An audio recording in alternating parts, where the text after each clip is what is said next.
how can a girl know that a guy is interested? What are the signs? And then what are the signs when he's not interested? Because we overthink as women. Like if he's keeping you in mind and engaged in his world in a day-to-day outside of your immediate interaction, then that's if there is no type of engagement or interaction over a day or so, and if you don't hear from him, and he might go to bed without saying it, then you kind of see like, okay, he's not really feeling me like I'm feeling him, or he's not rocking with me like that. Welcome back to When You Know. I'm your host, Simone Thomas, and today we're really getting into what men really think. I know for me, if I see a cute guy and I want to talk to him, but I'm too afraid, what do I do? How do I approach it? Do I shoot my shot? Or if I'm dating a guy, is he into me? Are these green flags or are these red flags and I should run? Just all the things that we literally give ourselves anxiety about. We're getting into that. Today's guest is truly a great guy. He respects women, he appreciates women, and he shares his advice, his tips and tricks, and some really great insight. So let's get into it. Today on the podcast, we have Bazz Davis. He is a lyricist, songwriter, producer, and multifaceted artist who's based in LA, and he's been making his mark out here. I'm really excited to have him on the podcast. So everyone, please welcome Bazz Davis. Thank you.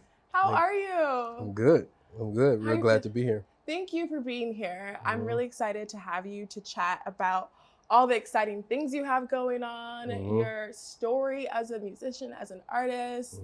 How are you feeling today in this chair right now? I feel good. I'm present. Yeah? This is a real groovy set. That was the first thing that I said when I walked through the door. It's cute. So, yeah, it's cute. Yeah. It's Pink's nice. my favorite color. I'm very much so a girly girl. Okay. And I was like, oh, this is a bit of me. I can see the inspiration. Yeah? Yeah, I dig it. Okay, so Bazz, I know you personally as Chaz. And you speak a lot about love in your music. You talk about like relationships. Please tell me like what inspired you to want to make that the hallmark of the music that you produce? Really it's just because as an individual, as a man, as a human, like I try to lead with love, my approach or attempt is to lead with love and respect always. So my music is more so a deliverance of who I am as a person and not necessarily trying to make music a certain kind of way. So if I'm experiencing love and loss or feelings that derive from love, that's what comes out in the music at times. And so growing up, how were you? Were you like a lover boy? Were you more so to yourself? Were you a late bloomer? Everyone has their own experience. Yeah. I was not a late bloomer. Okay. I was not a late bloomer, but I wasn't necessarily a lover boy. Like I was young in the inner city, attracted and into girls, and at that age, we didn't know nothing about no love for real. Of course, you seen and was able to witness some of those relationships that started like 8th grade all throughout senior year, freshman year, throughout senior. But I didn't experience that. I didn't have a girlfriend in high school. So it wasn't until I spent some time in university and started meeting women at that time from other places that I kindly even got into the thought of love and consideration and admiration outside of, sex or romance in that sense. Okay. Yeah. And so when did like music then fall into the picture? From a public standpoint, music fell in the picture like my senior year, like high school? Of high school. Okay. When we started releasing music, I won't even say what my old artist name was because you'll be able to find some crazy shit online. Okay. But senior year high school, where we started putting stuff out on like Reverb Nation. I don't know if MySpace is still around at that point, but then we started doing shows at university. I went to the University of Louisville for a bit in Kentucky. We were doing shows and recordings, but we hadn't released anything. Thinking back on it, like we hadn't released anything to distribution or to a public state at that time, not knowing how, without being a mainstream artist, But now, the way technology and media, you can do everything direct yourself. So my first released to the public uh, from a career or professional standpoint, you would say, was in 2020. Oh, so 4 years ago. 4 years ago, I released my debut EP. Recording before that, in major studios, but releasing in 2020. Yeah, prime pandemic. Yeah, it was the best time to do it. Like we It was were the best. all We were in home. We were in the yeah. house. So be creative, Being and creative. you started that. It was tough to be creative at that point, but you was in your feelings. Like we didn't know what the hell was going on.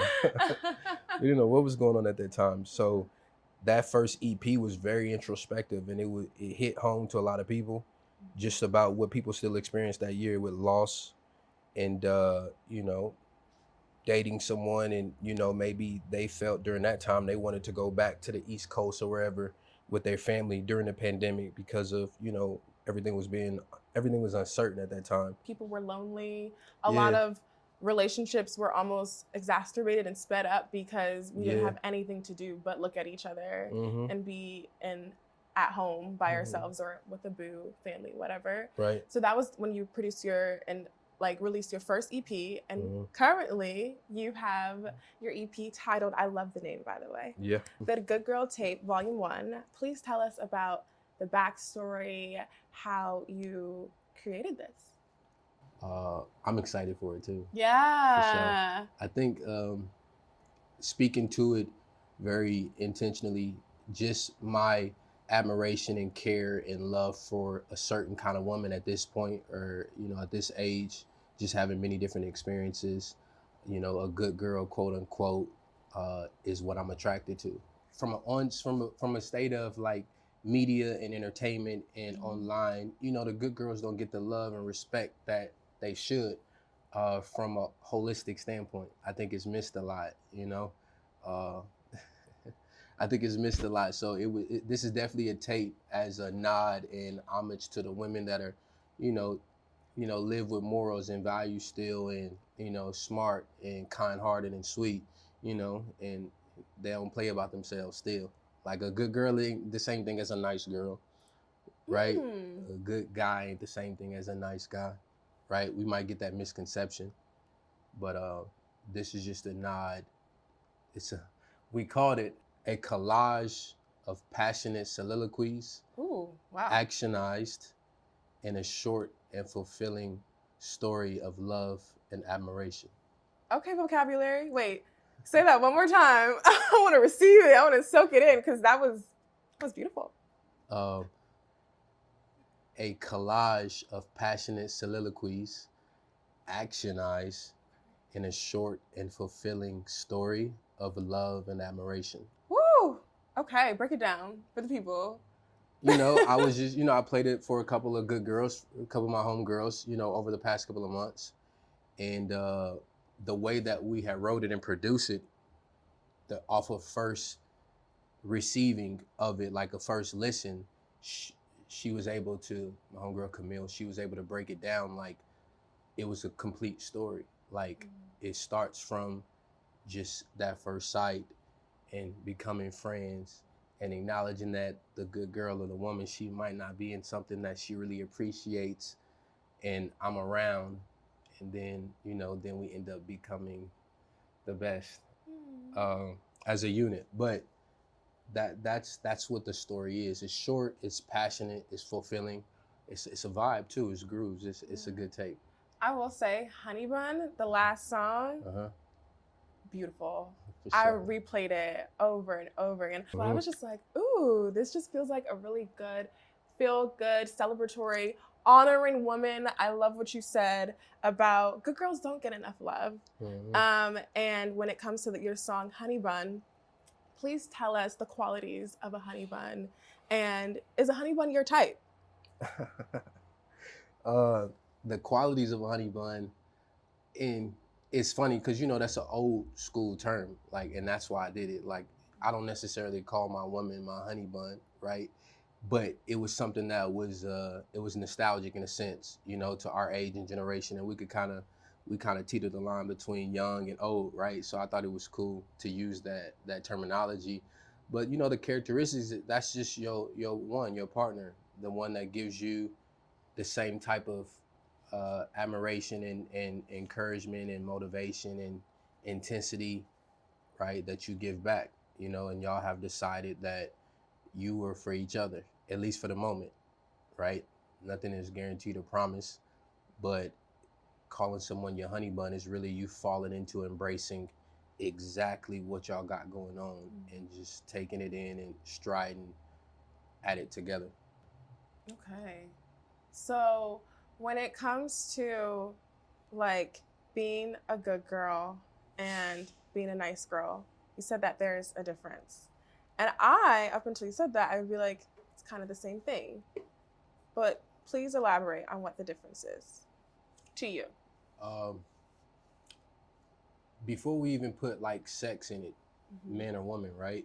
When you think about just nice versus good, when you think about someone who's nice, you know, they could be very passive. They could be in a state where they don't really speak up for themselves, or everything is a yes, right? Yes man, yes woman type. And that's just the unction that we have about nice people. Oh, he's a nice guy, right? But I'm not necessarily that, because, you know, I'm going to stand on what I stand on, and it might come off a little bit assertive or aggressive, right? And you wouldn't expect a nice guy to be that way.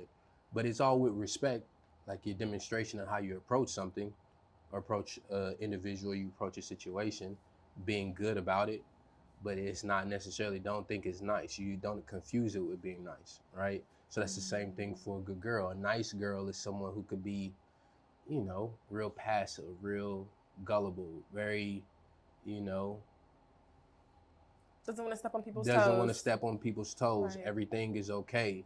Not really in a state of strength to express something, right? And that's so we can say nice is someone or characteristic that you might not be able to stand on strength and or taking a stance to something, versus not being nice and being good. You have all those qualities, but no, we'll stand on something, and it'll, you know, like it comes off a bit different. I feel like I immediately thought of like there's a difference between being nice and kind. Like people who are nice do things because you don't want to ruffle people's feathers, or you want to people please, and it's more so just to like keep everyone copacetic. Where I feel like when you are kind, you are internally, like intrinsically still doing things for the betterment of everyone, but it's not to save face. Like if someone about to play in your face, you're going to get them together, but you do it kindly. Like you still lead with good intentions. That's right. So I feel like that's how you see the difference between being a nice girl, no, you got it, and then a good girl. Yeah, for sure.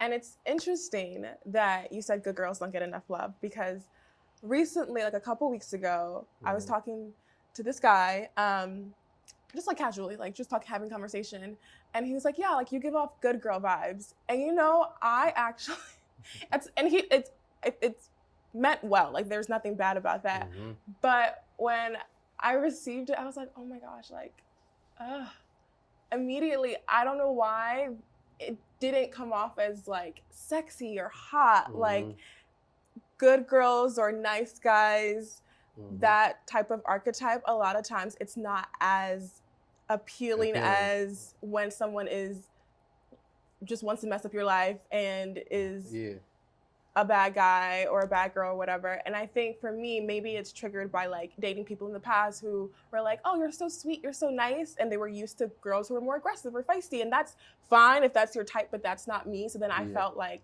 ugh, I'm so boring. So you saying, and there's nothing wrong with being a good girl or whoever you are, just embrace that. But I really like that you're putting that at like the center of your music and celebrating that. Where does that come from? Like you wanting to just, because a lot of times, you know, that's not always what is celebrated or what men are immediately attracted to. The good girl is not always the cool one, or because it speaks to my direct experiences, because, you know, like I've always been that guy, right? In a sense of being cool, or, you know, being attractive to, you know, women, or Um, we can just leave it at that, right? So when you get to a point of experiencing or having different experiences with women over time, and you start to see the qualities and characteristics that translate from one experience or relationship to the next, and now I know that this is what I expect or want from the woman that I'm dealing with, right? And I think there's just a general misconception of the good, nice type uh, characteristics or the behavior. So when he said that, like you said, you were like, oh, I guess that's not the most attractive quality that I would like to hear for it to be. But he said it in a wholesome state. You know what I'm saying? He said it like a good girl, not that you lame or not that you're not cool, not that you can't have fun or you don't know how to have fun. It was more so like he probably meant like I could take you to my mama. That's probably what that's probably what he meant, you know? And that's what I mean by that. Like you know, there's a certain type, you know, I could count on a small hand how many women have met my mother, you know? And that's what we want at this time, or that's what I want. That's what I expect at this time, at this age, and, you know, in this phase of my life, like that's what matters, you know? No, that's important, and it's nice to hear that there's still men out there who are ready to like be serious and treat a woman as such. And now with you being in that stage of your life and you wanting a good girl, you refer to yourself as the good guy. You brought me flowers today, which by the way, it's just little things like that. Please, like you like, oh my gosh. Give a woman flowers. Just show people that you're grateful for them. That was beautiful. Thank you. Sure. So how do you show up in life as the good guy? And what does that look like for you? It sounds cliche, but just being good. Like with your approach, like I said, with your demonstration is always with respect. Like that's how I'm gonna start, that's how I'm gonna end. When it comes to associates, people you're doing business with, just doing good business. Like I'm not trying to get over on you. Like when it comes to friendships, like showing up and trying to be the best demonstration of a friend or somebody that you say you care for, right? And not being, you know, self-serving. And like, of course, like your spouse or your woman or your man, whichever sex we're talking about, like that relationship or that correlation, you know, just being mindful and considerate, like we said, not being pushover, not being able to, or not trying to save face like that. No, it's not really about that. It's just your demonstration, and we know what's good. Like we got a conscience. Like we know, like okay, I shouldn't really. That ain't. It really didn't make the situation better by approaching it like that. So me getting that in my mind and going the right way, that's more honorable or respectful, right? Knowing that it made the situation better rather than leaning into causing an issue or problem, you know? Yeah. And I think we got enough. We got so much of that. We got plenty of that. So I think me standing on just who I am as a person, as an individual, this ain't no front. Like you ask family, friends, cousins, old friends from school, like I've always been that with the people around me. But I just think, you know, from a branding point, nobody want to stand on being good because it could be taken as not being cool or not being the wave or like I'm that, bro. So and it shows everybody to not try to lean into something that you're not. If you grew up not in a full household, but if you grew up in an environment where you had love, where you was showed and told the right things to do, but society kind of curves us to do the opposite, it's like, you know, bro, just be who you are, stand in, you know, your true self. Yeah, that's how I feel. It's so easy when we say like be your real self.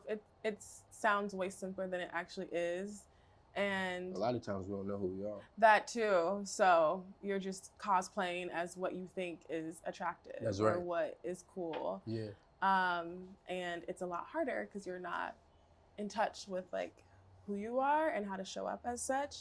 But knowing that you want to stand on your morals, your values, when you see a woman that you like, that you're interested in, how do you pursue her?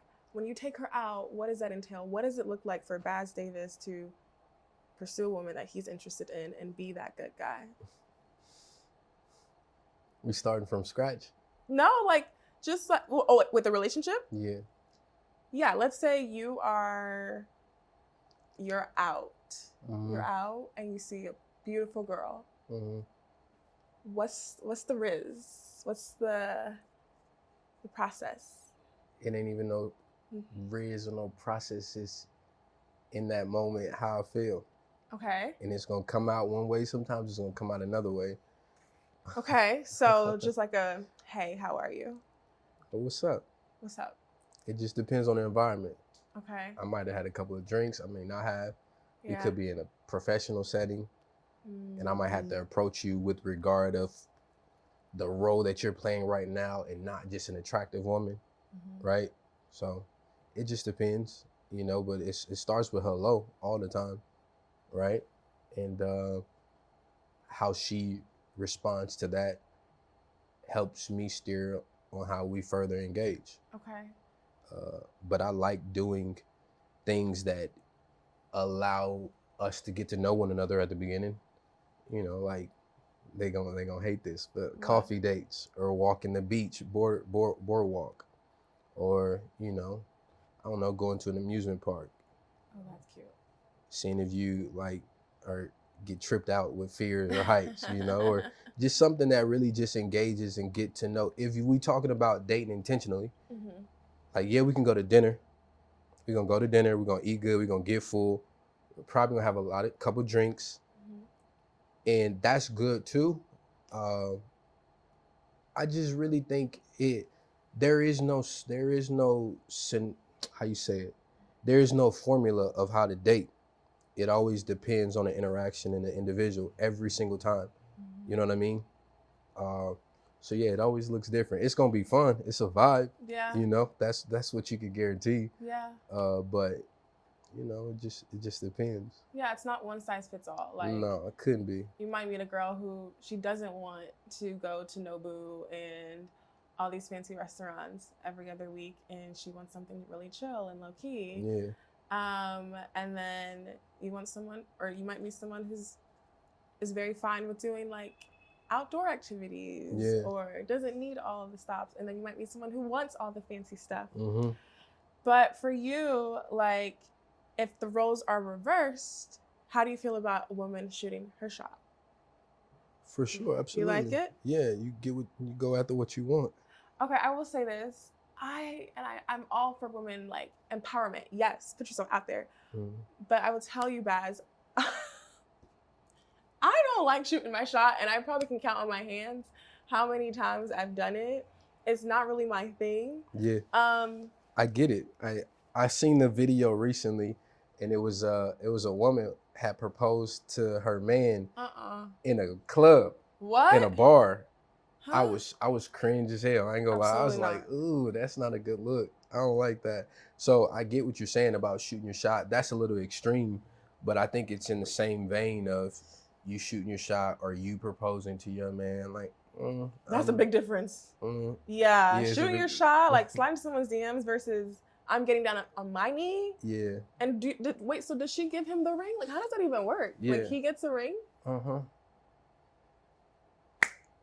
Okay, it's 2024, to each their own, but that no. I think a lot of us are not down for that. I don't know, I just feel like, you know, the man, he leaves and you pursue someone that you're interested in, you set the tone, and if you're ready to commit and be forever with her, that's your opportunity to profess that and shower her with that love and get down on that knee, not the woman doing it. But when it comes to like, if I see someone out and I think he's cute, I'm like, what if I look dumb? And then what do I say? And how do I? Dumb? How you look dumb if you say? He knows that I like him, and then I'm gonna look dumb if he's not interested. You know, it's Simone. It's so many variables and whatnot in the world. A guy don't need to be confused or uncertain if you like him or not. Okay. So let's say we're at a bar. And I'm like, oh, he's cute.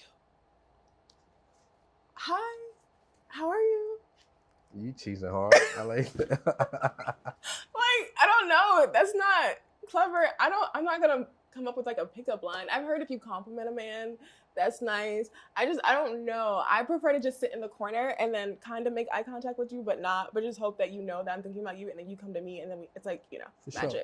You, especially in this age too, because it's been said in many different environments, like now, women want to give you that green light to approach, especially if you're out.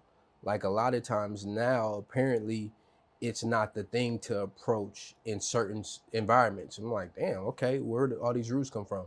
But something as simple as you might see the dude and you might give a little smile. If you did this to me, Okay. for sure I'm coming to press you. Okay. Like if you looked and then you like did a little smirk or something, you was like, what's up? Okay. That's it.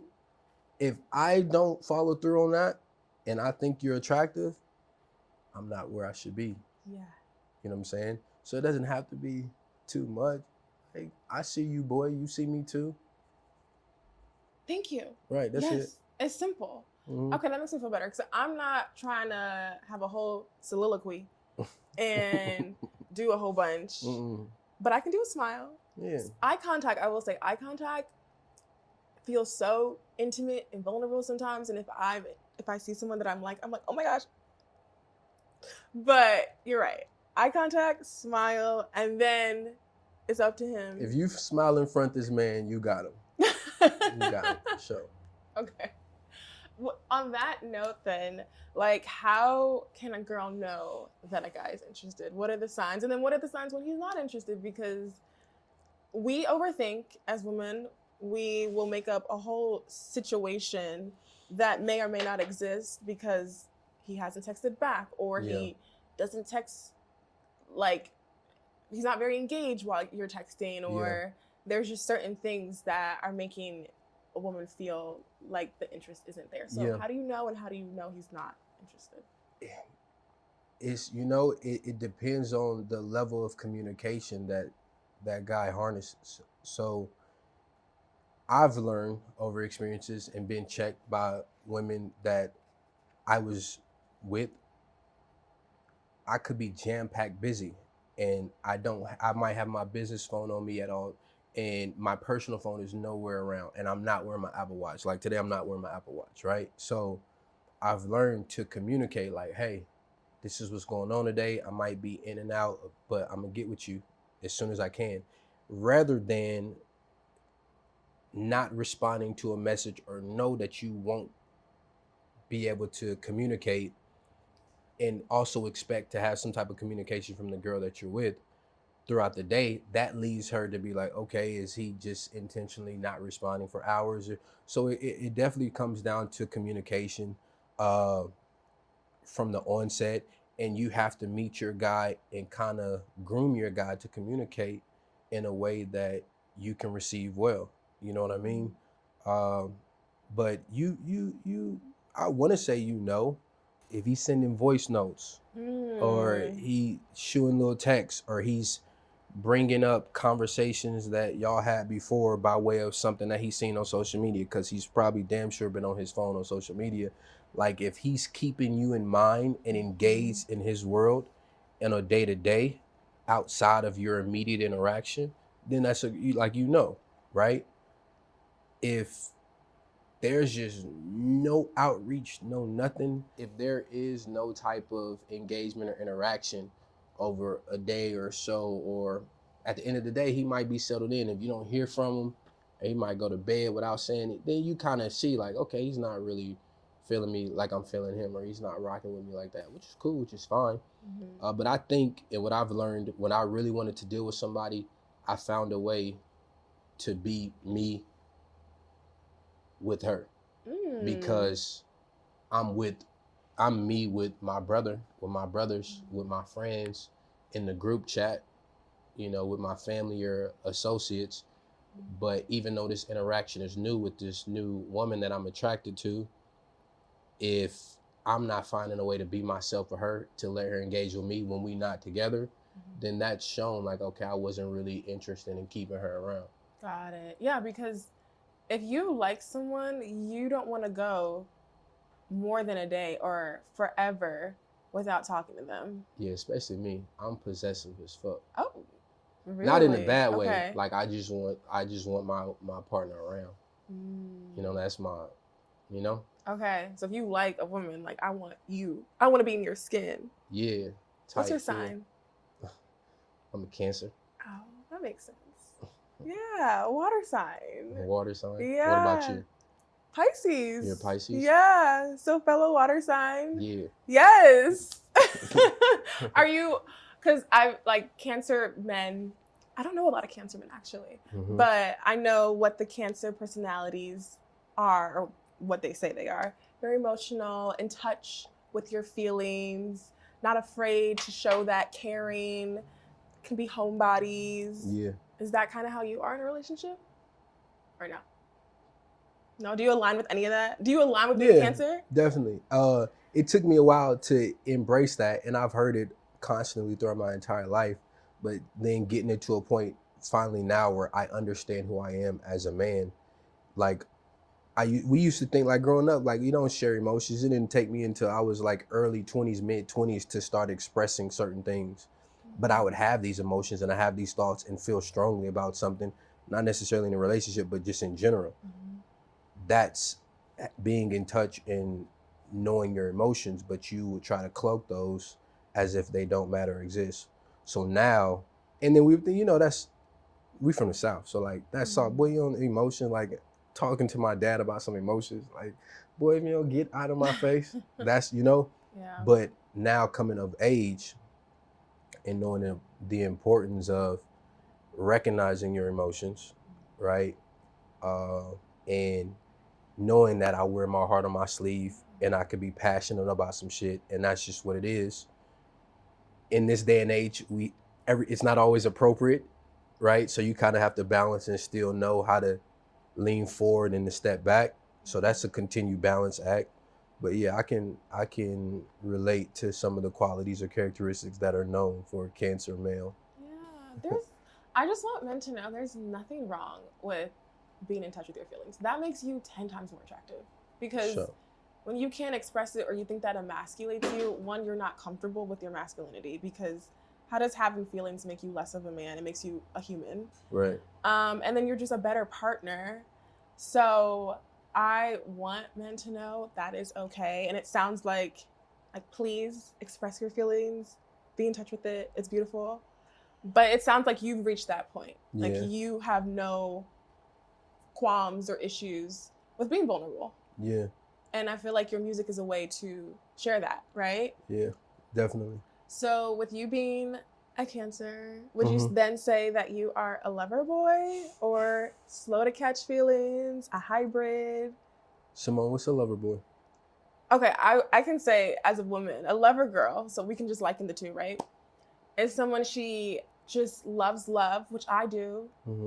She catches feelings very quickly and falls head over heels when you don't really know someone, and may not, like, you love it so much that you choose to like ignore things that clearly need to take heed to. Okay. Whereas a lover boy is probably the same thing. Yeah, you love, you want to be in a relationship, serial dater. That's how I would describe it. Would you say it's the same thing or no? I can say that there's a lot of similarities in my approach. Okay. Or just how I move, in a sense of loving and interacting. Why are you laughing?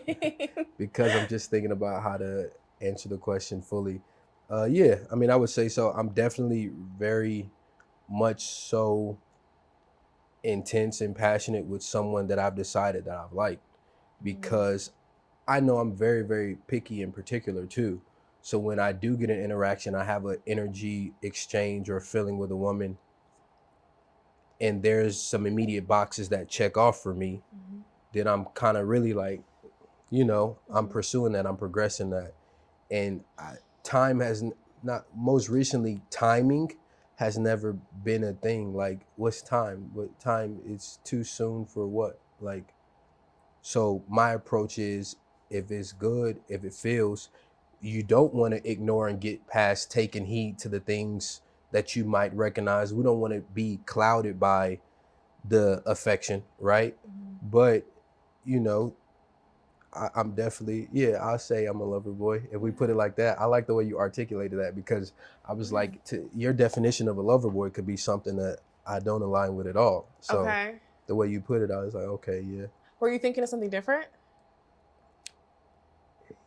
Yeah, I would say so. Like lover boy is my woman, and attraction in women comes first. I ain't thinking about how I'm supposed to be better myself, how I'm supposed to be building, harvesting a foundation, how I'm supposed to be progressing as a man, as an individual. It's all about this girl. I'm sitting on my ass. If I don't have her, I'm fucked up. Excuse my language. I can't think, I can't operate like, and that's more so how cinema has and movies have portrayed lover boys. So that's what I was thinking, like when you hear that, because generally you hear the lover boy just in lightness, in passing, in conversation. Like you don't never really hear a deep dive into what that means or what that looks like. Yeah, I feel like oftentimes more women identify as like lover girls, so they have more conversations about it.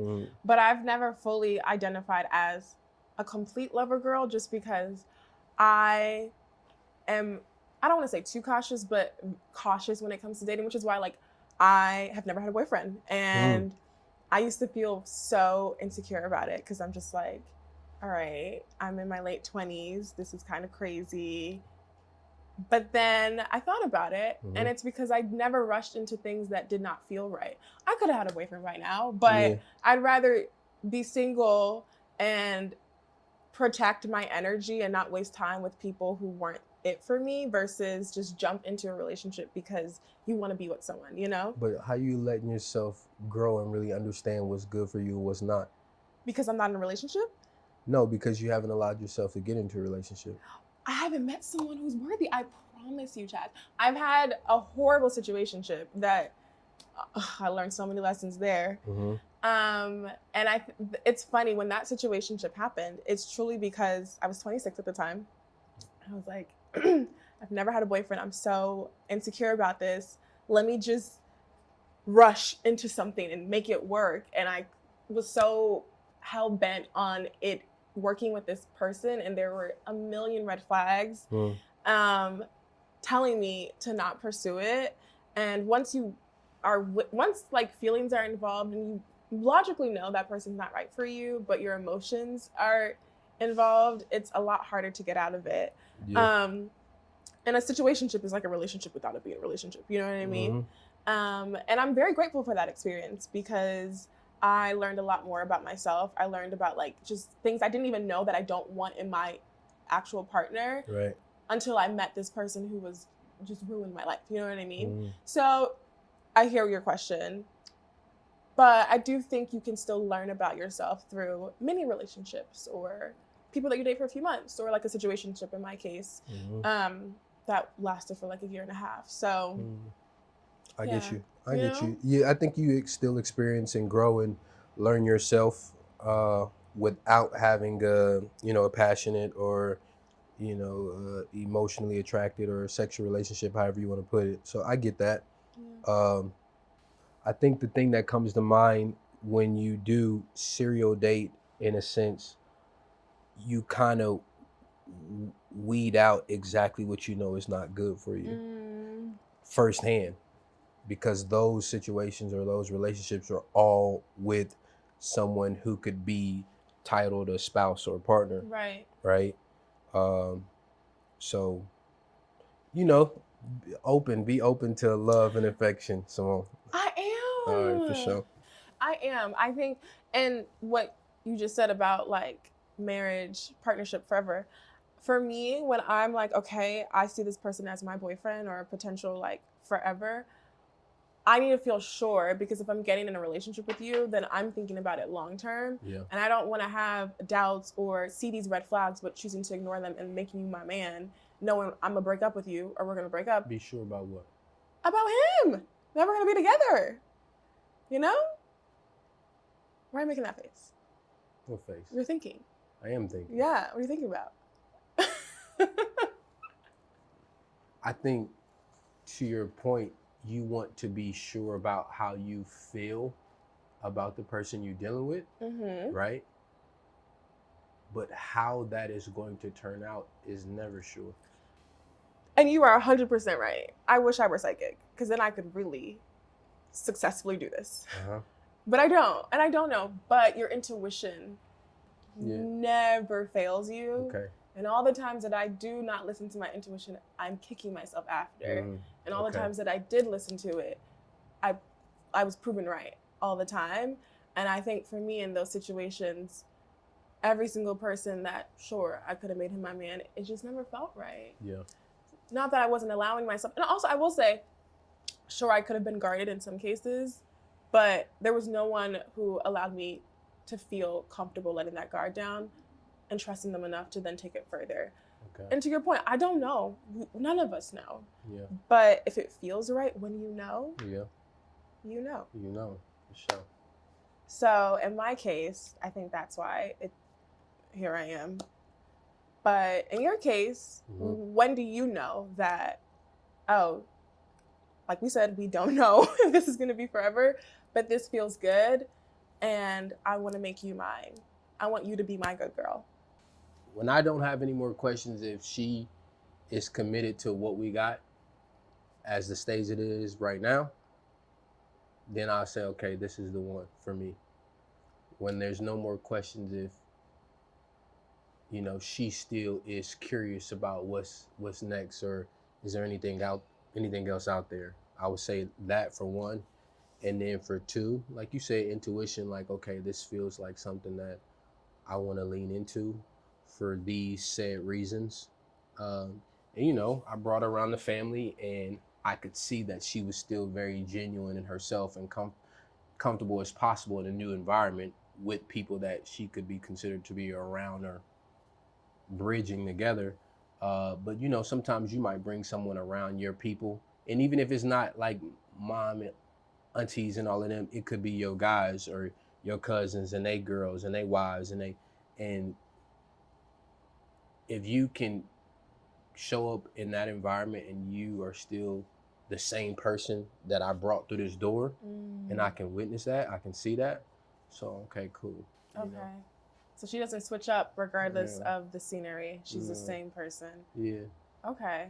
Yeah. So are you looking for this good girl currently, or are you okay being single right now? It's funny because we just had the conversation the other day. I'm open to what feels real and what feels good. I'm not looking in a sense of I'm out wanting to find a partner, but I definitely got my eyes and my ears and my heart open, but I got focuses of things that are a priority to me right now. And as someone comes along and we ended up clashing worlds and we wanted to, simultaneously journey together, then, phenomenal. And I think we got a lot of life, a lot of age still to go, So it's not a rush. I'm not ducking away from no type of, interaction or experience or relationship, but I'm also not in a position right now where I'm, thirsting for something. Okay, it's more so just like the right time or the right person. If your dream girl showed up tomorrow and she checked off what you were looking for, then you're like, okay, I'm ready to commit, but it's not like I need to be in a relationship. Right. Okay. They say with guys, it's more so about the right time versus the right girl. Whereas women are like the right person and we'll make it work regardless of the time. That's profound because timing is so crucial, because I might have met, some women that it could have worked with over my experiences, but the timing was just not right. And it did come to a point where I was like, I gotta let you go. Really.